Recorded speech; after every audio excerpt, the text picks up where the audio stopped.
Τα ντοκουμέντα μένουν. Ο τέταρτος ανανάς για πρώτη φορά στην ιστορία μετά από 3 συνεχόμενους ανανάδες. Σαν μια λαπαστά. Έλα εδώ, έλα εδώ. Να λέμε και αυτά.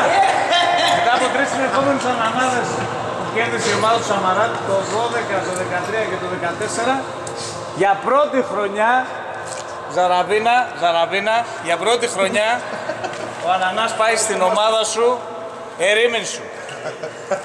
Αυτά τα παλικάρια Πρώτος σκόρερ. Ευχαριστώ. κατάφεραν με τις καινούργιες μεταγραφές Κυπρέος, Σιμιτζής, Παλιός. Πρώτος σκόρερ. κατάφεραν να κατακτήσουν για πρώτη φορά στην ιστορία τους τον Ανανά. Την απονομή θα κάνει ο επίσημος Ματέος, τον αρχηγό της ομάδας, Γιώργο Μαστέριαν.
Λοιπόν,